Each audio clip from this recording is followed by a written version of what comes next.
오늘 본문은 예수께서 걸어오시는 장면 22절에서 27절, 그리고 28절에서 31절에서는 베드로가 용기를 내어서 예수님께로 나아가는 장면, 그리고 32절 33절은 그 제자들이 예수님께서 하나님의 아들이시다라고 신앙 고백하는 그런 장면, 끝에 우리가 읽은 부분은 게네사렛에서 병자들을 고치시는 그런 장면, 이렇게 구성되어 있습니다. 본문의 이적에 내포된 주제는 앞에서 우리 지난주에 살펴본 오병이어의 그 사건과 주제가 비슷합니다. 우선은 예수님의 신성에 대한 증거입니다. 예수님께서는 100% 사람이지만 또한 100% 하나님이십니다. 그래서 신적 존재로서의 예수님, 하나님으로서 오병이어와 마찬가지로 지금 8장에서도 바다 물결을 잠잠하게 하는 그런 권능을 행하셨는데, 여기서는 무리를 걸어가시는 그런 장면을 통해서 모든 피조물에 대해 절대 주권을 갖고 계신 하나님이시다 라는 것을 증거하고 있습니다. 또 하나는 이제 본문은 제자들의 신앙을 연단하는 그런 제자 훈련의 과정이라는 것을 또 알 수 있습니다. 오늘 내용의 절정은 바로 33절인데 제자들이 진실로 하나님의 아들이시로소이다 이렇게 고백하는 장면이 나오는데, 이 파도 물결 속에서 고통하고 고생하다가 예수님을 만나고 예수님의 그 초월적인 그 신성을 발견하고 그렇게 고백하는 그런 장면입니다. 오늘 함께 이 본문들의 내용을 살펴보면서 우리 신앙에 필요한 부분은 무엇인지, 우리는 이 말씀을 통해서 어떤 신앙, 믿음을 또 우리가 갖춰야 할지 한번 같이 살펴보겠습니다. 먼저 우리가 또 주목할 것은 예수님께서 무리를 걸어오셨다라는 이 사건이죠. 오늘 본문은 누가복음에서는 안 나오고요. 마태복음, 마가복음, 요한복음 세 복음에 같이 나옵니다. 같이 나오고 이거는 오병이어 사건과 같이 연결되어서 이렇게 나오고 있습니다. 이 사실에서 우리는 예수님이 무리로 걸어오신 이 사건은 다름 아니라 예수님의 신성에 대한 그런 증거다라는 것을 확인할 수 있습니다. 그런데 이 본문은 예수님이 신적인 존재라는 것이 우리의 삶에는 어떤 관계를 갖고 있는가, 그것을 포착하는 것이 우리에게 의미가 있을 것입니다. 오병이어 사건 이후에 예수님은 제자들을 재촉하셔서 먼저 배를 타고 바다를 건너가도록, 갈릴리 바다를 건너가도록 그렇게 하시고 자신들이 무리들을 돌려보냈다 이렇게 기록하고 있습니다. 그러고 난 뒤에 기도하러 산에 올라갔습니다. 지난주에도 우리가 잠깐 살펴봤지만 요한복음에서는 이 오병이어 사건 이후에 사람들이 예수님을 어떻게 생각했는지에 대한 그런 기록이 나옵니다. 예수님을 메시아, 곧 참된 선지자, 그들이 기다리던 예언서에서 예언된 그 선지자라는 것을 알았습니다. 그렇게 알고는 그 다음에 생각한 것들이, 마음속으로 생각한 것들이 예수님을 붙잡아서 왕삼으려고 하는 것이었습니다. 이것은 예수님께서 이 오병이어 사건을 베푸신 그 목적과는 사실상 전혀 배치되는, 서로 맞지 않는 그런 사람들의 태도다 이렇게 말할 수 있겠습니다. 모세는 출애굽 과정에서 하나님이 주신 만나를 공급해 주셨습니다. 예수님은 지금 이 오병이어 사건을 통해서 단순히 육체적으로 배고프고 굶주린 것을 해결해 주려고 하는 그런 목적으로 이것을 하신 것이 아니라 생명의 떡으로서 이 광야에서 이 이스라엘 사람들의 생명을 이어준 것처럼 지금 하나님 백성에게 영생을 영위할 수 있는 그런 영양분, 그런 생명의 떡을 양식을 공급해 주겠다. 그런 뜻으로 지금 이 오병이어 사건을 행하신 것입니다. 말하자면 이것이 하나의 표적이죠. 그래서 지금 오늘 있는 이 이야기도 단순히 물리적인 어떤 현상만 볼 것이 아니고 앞에서 오병이어 사건과 마찬가지로 예수님께서 영적으로 의도하시는 바가 어떤 것인가 그것을 함께 이렇게 연결을 지어서 살펴보아야 할 것입니다. 먼저 배를 타고 길을 떠난 제자들은 갈릴리 바다 한가운데서 풍랑을 만나 큰 어려움을 당하고 있었습니다. 앞서 8장 23절 27절에서도 예수님께서 큰 놀, 파도를 잠잠케 하시는 그런 장면이 있었는데 갈릴리 바다에는 보통 갈릴리 바다, 우리가 바다라고 부르지만 이곳은 호수죠. 큰 호수예요. 이 호수에는 보통 일반적인 호수에서 볼 수 없는 그런 특이한 그런 현상이 있었습니다. 호수의 크기가 166제곱킬로미터라고 그랬는데 그것이 지난번에 우리 잠깐 살펴봤잖아요. 우리 하버 있잖아요. 하버. 와이테마타 이 하버, 우리 오클랜드 하버라고 하는 요 하버의 면적보다 조금 작아요. 이게 면적이 180제곱킬로미터입니다. 이제 이 와이테마타 하버는 보면 이제 리브 헤더 뭐 이쪽으로도 있고 뭐 이런 식으로 골짝골짝으로 이렇게 있으니까 그런데 갈릴리 호수는 타원형으로 이렇게 좀 이렇게 동그랗게 되어 있습니다. 그래서 실제로 폭이 10km, 뭐 길이가 20km 그랬는데 이거보다 훨씬 크게 보이겠죠. 좀 크게 보이지만 그러나 그 면적이 이 하버 정도의 면적이다. 이렇게 생각해 보면 이 우리 와이테마타 이 하버에서는 바다하고 연결되어 있으니까 바다에서 일어나는 어떤 현상이 일로 옮겨올 수도 있겠죠. 그러나 이 갈릴리 호수는 바다하고도 단절되어 있어요. 그런 데서 풍랑이 일어난다는 것은 아주 특별한 그런 케이스예요. 우리가 알다시피 그 이스라엘 남쪽에 보면 홍해가 이렇게 V자로 갈라져 있지 않습니까? Y자로 갈라져 있는데 이 아카바만에서부터 시작해서 사해, 그 다음에 요르단강 위에 갈릴리 호수 여기를 쭉 내려가면서 이거는 하나의 지구대 이 단청 활동으로 푹 꺼진 그런 땅이죠. 지구대는 영어로는 리프트 벨트 그러는데 말하자면 도랑처럼 땅이 푹 꺼진 그런 띠 모양의 지형을 말하는 그런 말이 지구대라는 말입니다. 그래서 여기는 푹 꺼져 있습니다. 사해는 지중해 바다보다도 400m 정도 더 낮다 그랬는데 이 갈릴리 바다도 한 200m, 214m가 이렇게 낮은 그런 곳입니다.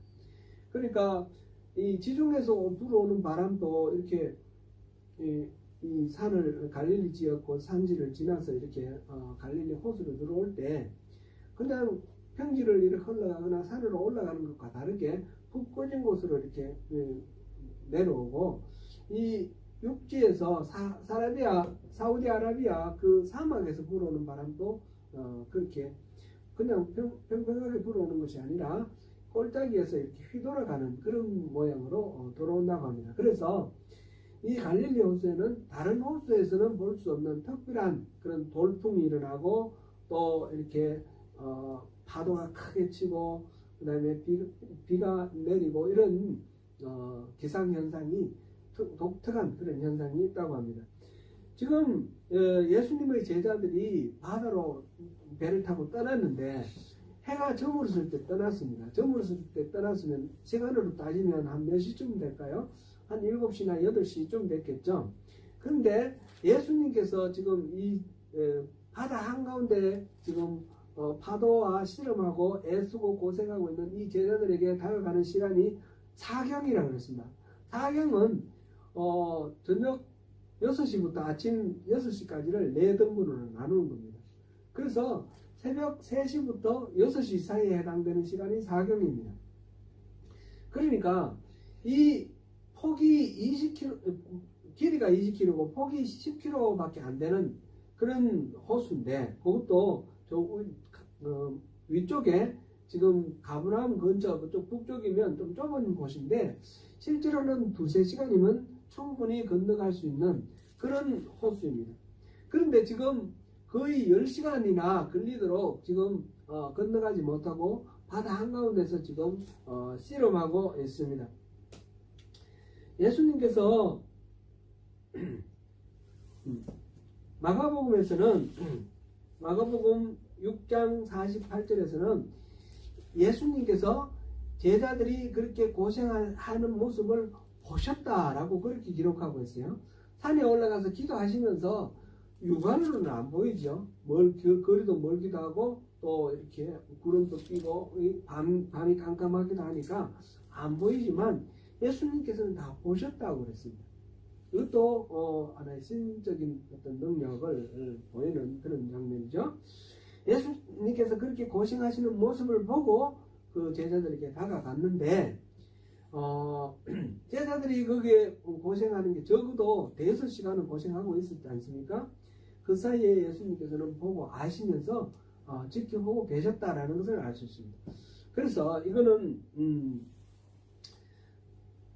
예수님께서 그 제자들을 찾아가시기 이전에 제자들에게 그러한 힘쓰고 고통하는 그 장면을 알고 계셨다는 부분하고, 또 그것을 일부러 지켜보고 계셨던, 5시간을 지켜보고 계셨던 그런 이유, 이런 것들을 생각해 보면 특별한 어떤 의미가 있는 것이다, 이렇게 우리가 생각해 볼 수 있습니다.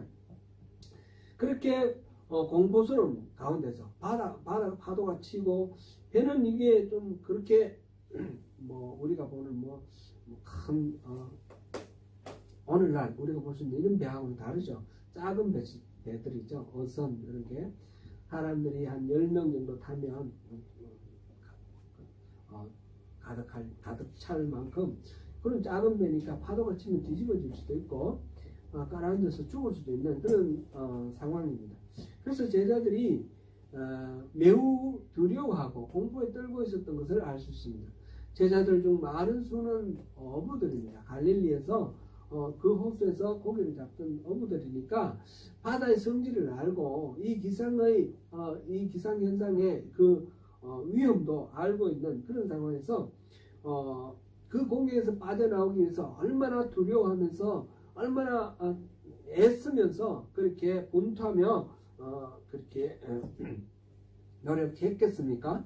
그런데 그 5시간을 힘쓰고 있었지만 배를 전진을 시키지 못하고 가면 앞에서 바람이 불어오니까 뒤로 물러오고 이러면서 거의 절망에 빠져서 이렇게 고통하고 있었습니다. 아마 성경에 기록은 안 되어 있지만 아주 간절하게 하나님께 기도도 하고 그렇게 했을 것으로 우리가 충분히 짐작할 수 있습니다.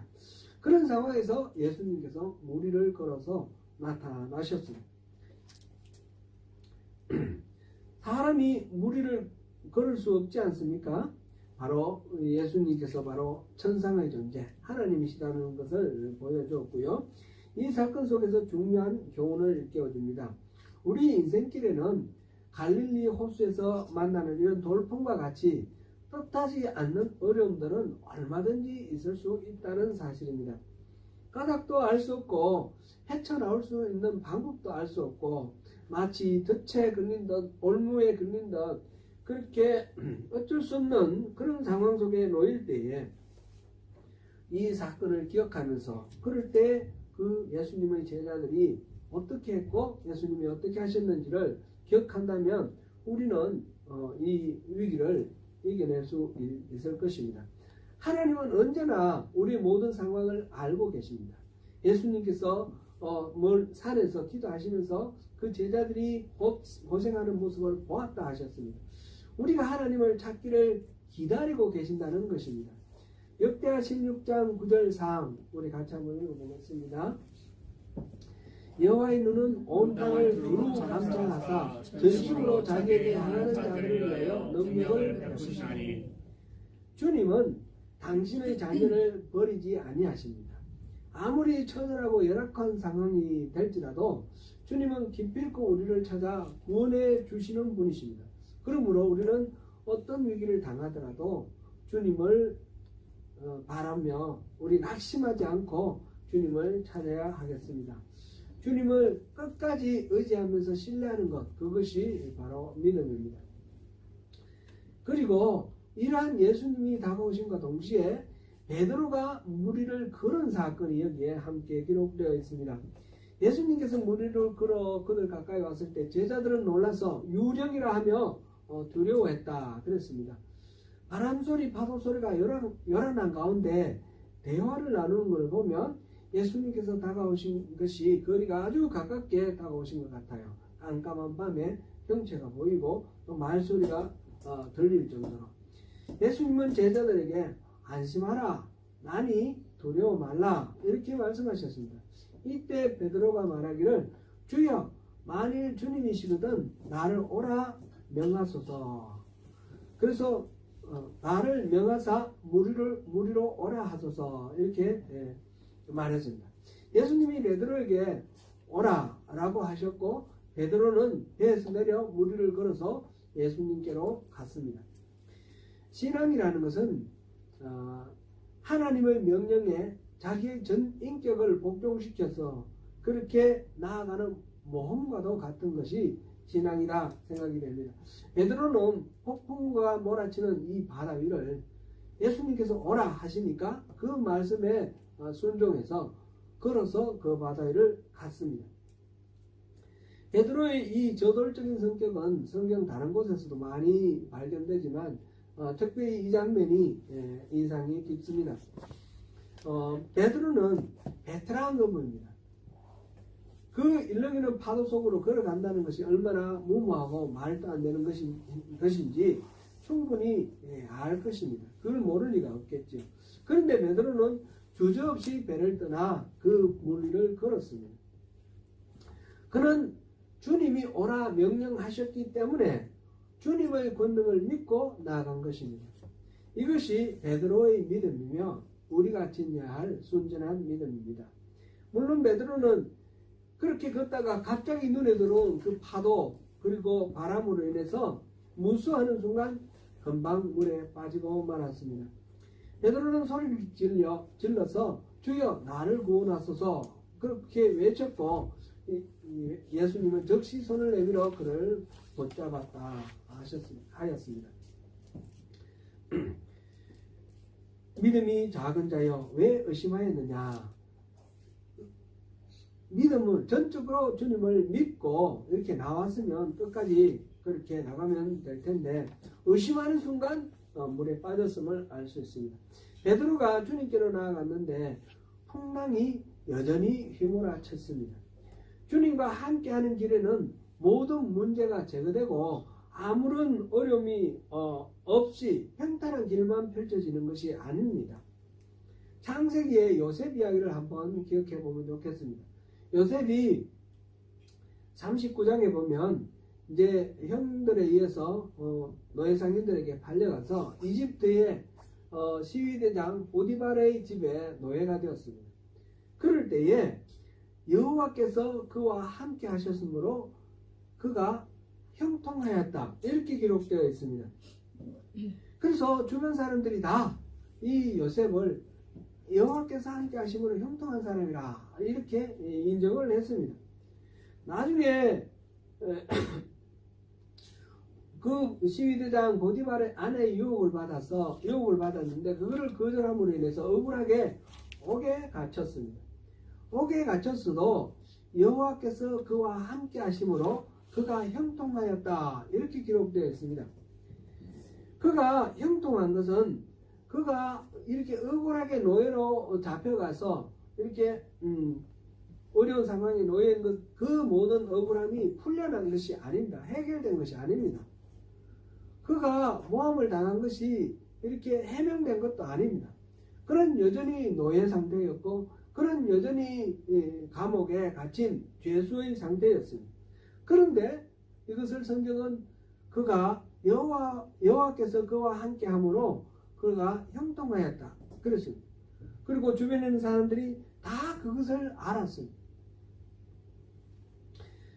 우리가 신앙생활을 함에 있어서 하나님께서 함께 하신다 이렇게 생각할 때는 하나님이 나와 함께 하시면 내게 어떤 문제도 없고 내가 가지고 있는 어떤 문제도 다 해결될 것이다 이렇게 생각하는데, 그렇게 되는 것을 형통하다라고 말하지 않는다는 것을 우리가 성경에서 확인할 수 있습니다. 형통하다는 것은 여전히 억울하게 노예 상태로 있었지만 하나님이 함께 하심으로 그가 그 억울함, 그 고통에 갇혀 있지 않고 하나님이 인도하시는 대로 자유를 누리면서 행복하게 살아가고 있는 그런 모습을 우리가 볼 수 있습니다. 감옥에 갇혀서도 마찬가지죠. 우리가 어려운 가운데 하나님이 함께 하신다면 그 어려움이 없어지는 그런 방식이 아니라 그 어려움을 우리가 충분히 이겨내고 그 어려움 속에서 하나님의 뜻을 발견하고 하나님이 주시는 복을 누리는 그런 형통함을 우리가 누리게 되는 것입니다. 베드로는 바람을 보고 무서워해서 바다에 빠졌습니다. 하나님과 함께 할 때는 그 바람을 보는 것이 아니라 하나님을 보아야 합니다. 비록 파도가 넘실거리고 바람이 거셔도 주님을 바라보고 있을 동안에는 베드로는 물 위를 걸을 수 있었습니다. 거센 파도가 사라진 것도 아니고 바람이 멈춘 것도 아닙니다. 여전히 거세게 파도가 몰아쳤지만 베드로는 바다 위를 걷고 있었습니다. 그것이 주님 안에서 동행하면서 살아가는 평안이고 자유입니다. 시선을 하나님이 아니라 주님이 아니라 환경으로 시선을 빼앗겼을 때 베드로는 금방 무서워하고 물에 빠졌습니다. 베드로는 외쳤습니다. 주여 나를 구원하소서. 예수님께서 즉시 그의 손을 붙잡아 건져주셨습니다. 문제 속에서 주님을 신뢰하는 것이 신앙입니다. 문제가 없어지지 않고 여전히 존재하는 가운데 주님을 신뢰하는 것이 쉽지는 않습니다. 그러나 주님의 은혜와 능력을 제대로 안다면 그 신실하신 주님을 믿을 수 있습니다.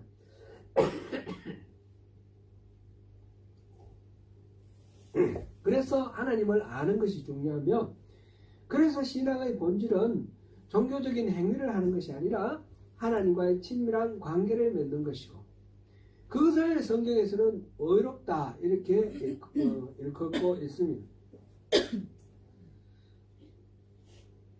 오늘은 550년 종교개혁 기념주일입니다. 1517년 10월 31일 마틴 루터는 비텐베르크 성당 문에다가 95개조 반박문을 붙임으로부터 시작해서 이 종교개혁의 불꽃이 타올랐습니다. 루터의 종교개혁은 교회가 시작된 지 거의 1500년 가까이 되면서 교회가 부패하고 교회가 타락하였으며 형식적인 종교 행위가 신앙생활을 뒤덮었기 때문에 이 종교개혁이 시작되었습니다. 신앙은 하나님과 우리 사이에 관계가 바로 세워지는 것입니다. 하나님은 우리의 하나님이 되시고 우리는 하나님의 백성이 되는 것, 그것이 온전한 신앙입니다. 이것은 창세기 처음 아담을 창조하셨을 때부터 계속해서 하나님이 우리에게 요구하시는 그런 내용입니다. 모세가 시내산에서 그 언약을 맺은 부분도 바로 그것입니다. 이스라엘은 하나님의 백성이 되고 하나님은 이스라엘의 하나님이 되는 이런 온전한 관계, 바른 의로운 관계를 설정하는 것, 이것이 바로 신앙입니다. 신앙의 핵심입니다. 그런데 그 이스라엘 백성들은 그 시내산 언약을 잊어버리고 자기들은 선민이다, 아브라함의 자손이다, 자기들은 성전이 있다, 자기들은 짐승 제사 바친다, 이런 종교의 그 껍데기에 미혹되어서 하나님과 온전한 관계를 잃어버렸습니다. 그래서 그들은 나라가 멸망당했고 흩어졌고, 하나님께서는 새롭게 언약을 세우기 위해서 예수님께서 인간의 육신을 입고 이 땅에 오셔서 십자가를 지시고 부활하심으로써 새 언약이 체결이 된 것입니다. 이런 새로운 언약은 다름 아니라 예수님께서 약속하신 성령으로 인해서 우리가 하나님과 늘 함께하고, 우리 지난 수요일 예배 때 우리가 살펴봤네요. 하나님이 우리와 함께하고 우리가 하나님과 함께하는 그런 삶, 이것이 온전한 신앙인 것입니다. 이것이 하나님과 우리 사이에 언약이 온전히 이루어지는 그런 관계입니다. 예수님께서는 제자들을 선택하셔서 3년 동안 이 땅에서 공생의 생활을 하셨는데, 그동안에 예수님이 하신 일이 무엇입니까? 그 제자들과 함께 하기입니다. 같이 사는 것이었습니다. 하나님 나라를 이 땅에 이룰 제자 훈련의 핵심은 하나님과 주님과 함께 하면서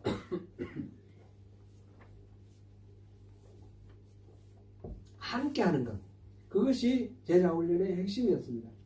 사도행전 10장에서 베드로는 고넬료라는 이탈리아 군대의 백부장의 그 집에 가서 복음을 전했고 성령이 임하시는 그런 경험을 하게 되었습니다.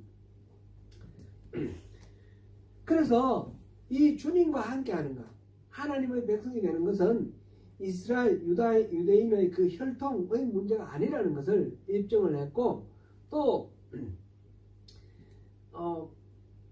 나중에 이제 바울 사도가 이방인들에게 복음을 전하는 이 과정을 통해서 예루살렘 공회를 열어서 이 할례를 중심으로 하는 종교 행위, 율법에 명시되어 있는 어떤 종교 행위가 중요한 것이 아니라, 그런 행위를 통해서 하나님께서 기대하시고 바라신 바 하나님과의 온전한 관계를 이루는 것, 그것이 신앙의 핵심이라는 것을 이렇게 성경 사도행전 15장에서 그렇게 보여주고 있습니다. 말하자면 예루살렘 공의회, 이것은 바로 제1차 종교개혁이다, 이렇게 말해도 틀리지 않겠습니다. 유대인만이 아니라 이방인까지 포함한 모든 사람들에게 복음은 유효하고, 할례로 대표되는 형식이 아니라 성령으로 인하여 주를 찾는 믿음으로 말미암아 구원을 받는다는 사실이 공식적으로 인정되었습니다. 1500년의 역사가 흐른 후 마르틴 루터가 외친 것도 선행을 많이 한다거나, 아니면 이 마르틴 루터가 로마에 갔을 때 행했던 것처럼 그 상타 스칼라 상타, 그 성당에 갖다 놓은 그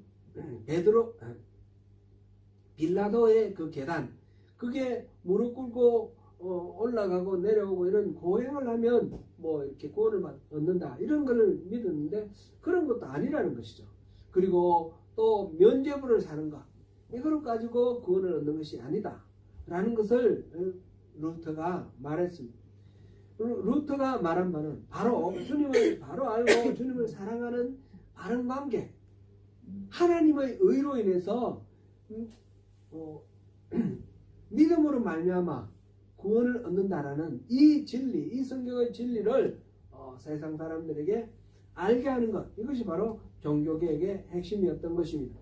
그로부터 약 200년 후에 1738년에 있었던 존 웨슬리의 이 종교개혁도 마찬가지입니다.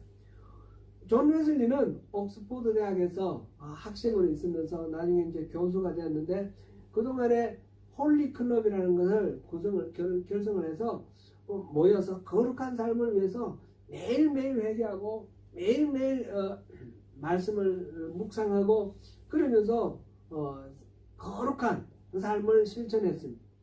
그러나 그가 미국 조지아주에 선교사로 가서 3년 동안 있으면서 깨달은 바는, 자기는 전혀 거룩하지 않고 자기의 그 죄는 전혀 해결되지 않았다는 것을 깨달았습니다.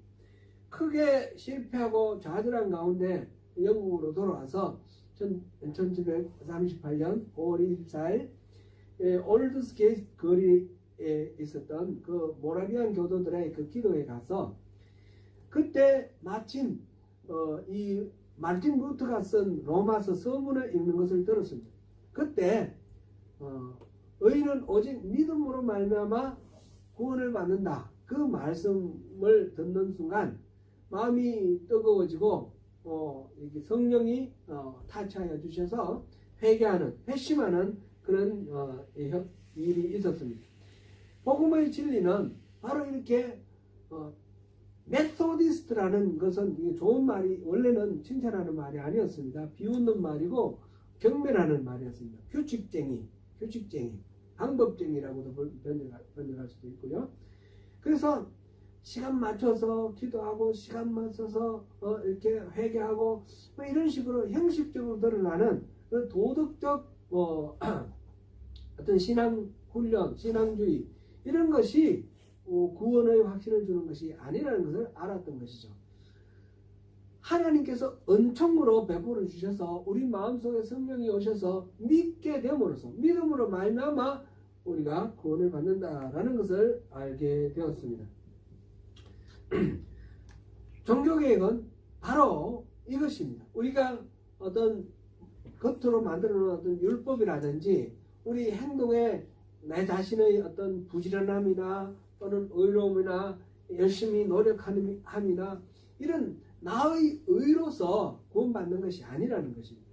하나님과 친밀한 교제 가운데 하나님을 바로 알고 모든 상황 속에서 하나님을 의지할 때 하나님의 은혜와 능력이 나를 통해서 내 인생을 주장하시고 이끌어 가실 때에 그럴 때 우리가 온전히 구원을 얻고 그럴 때 우리가 형통하게 된다는 것입니다. 이 구약 성경의 요셉의 형통은 그런 것이죠. 하나님 함께 하심으로써 우리 안에 그럴 때 어떤 어려움이 있고 어떤 문제가 있더라도 그 문제에 휩싸이지 않고 그게 매몰되지 않고 그 문제를 이겨내고 그 문제를 뛰어넘을 수 있는 그런 은혜와 능력이 우리에게 나타나게 된다는 것입니다. 사랑하는 성도 여러분, 오늘 본문은 종교개혁의 핵심 의제를 드러내고 있습니다. 우리 신앙에서 가장 중요한 것은 다름 아니라 우리 주님 하나님에 대한 믿음입니다. 신뢰입니다. 하나님은 전능하시고 전지하십니다. 우리가 어떤 상황이 있고 어떤 처지에 있든지 하나님은 모르실 리가 없습니다. 다 아십니다. 또한 모든 문제에 대해서 해답도 갖고 계십니다. 하나님은 본질적으로 사랑이십니다. 우리에게 어떤 어려움이 있든지 사랑으로 우리를 지켜주시는 하나님께서 내버려 두시거나 포기하시지 아니하신다는 것을 믿고 신뢰하시기를 바랍니다. 우리 하나님과 함께하는 것이 다름 아니라 형통함입니다. 우리를 찾아오시는 하나님을 기쁘게 맞아들이고 하나님과 동행할 때 하나님이 기뻐하시고 우리가 형통합니다. 형통함이라는 것이 문제가 제거되는 것이 아니라 문제 가운데서 능력을 행하고 복을 누리는 것을 우리가 보았습니다. 노예로 사는 요셉, 감옥에 갇힌 요셉이 하나님과 함께함으로 인해 형통함을 누리고 주인과 간수를 비롯해서 주변의 모든 사람들이 그가 하나님과 함께함을 알았습니다. 베드로는 주님을 바라보고 주님께 나아갔을 때 풍랑이는 갈릴리 바다 위를 걸을 수 있었습니다. 우리가 주님과 함께 한다고 해서 절대로 실패하지 않는다라고 말할 수는 없습니다. 얼마든지 실패할 수 있습니다. 그럴 경우에 바로 베드로처럼 주여 나를 구원하소서 손을 내밀어 주님께서 우리 손을 잡도록 그렇게 주님을 신뢰하고 나아가면 되는 것입니다. 주님과 함께 하는 삶, 늘 주님을 신뢰하고 의지하는 삶이 다름 아니라 신앙입니다. 이 믿음 안에서 형통하시는 복, 거룩한 가운데 누리는 행복함, 그 모든 것들을 누리시는 복된 인생 되시기를 축원합니다.